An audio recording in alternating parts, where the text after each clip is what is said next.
বর্তমানে আমি দাঁড়িয়ে আছি আজিমপুর কবরস্থানে। রাত বাজে প্রায় 12:30। এখানে আসার উদ্দেশ্য হলো মানুষকে আসলে কিছু বার্তা দেয়া, তাদেরকে আসলে জীবনের বাস্তবতা সম্পর্কে কিছুটা ধারণা দেয়া। ঢাকা শহরের ব্যস্ততার ভিড়ে আসলে আমরা অনেকে ভুলে যাই দিন শেষে আসলে আমাদের কোথায় যেতে হবে।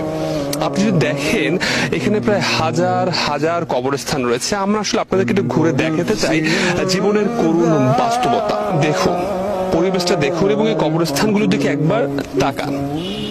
এদের কিন্তু প্রিয় মানুষ ছিল, বন্ধু ছিল, কত আত্মীয় স্বজন ছিল, কিন্তু আজ দেখুন এই রাতের বেলা গভীর অন্ধকার, এদের পাশে কিন্তু কেউ নেই। আপনার বেলাও কিন্তু ঠিক একই ধরনেরই ঘটনা ঘটবে। আমরা যদি এই সত্যটা উপলব্ধি করতে পারি, হয়তো আমাদের জীবন অনেকাংশেই বদলে যাবে। রাত গভীর হলে কবরস্থান যেন আরো নিস্তব্ধ হয়ে আসে। পুরো পরিবেশ স্মরণ করিয়ে দেয় সব রাস্তা একদিন এই নীরবতার দিকেই ফিরে আসে। অনেক তরুণের এই ভুল ধারণা রয়েছে তারা হয়তো মৃত্যু হলে মারা যাবে, কিন্তু বাস্তবতা হলো আমরা কবরস্থানে এসে দেখতে পেয়েছি অনেক তরুণ কিন্তু এখানে ঘুমিয়ে আছে।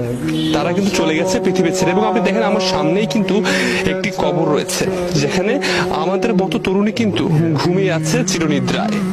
কবরস্থানের মধ্য দিয়ে হাঁটতে হাঁটতে মনে পড়ে সব দৌড়ঝাঁপের শেষ গন্তব্য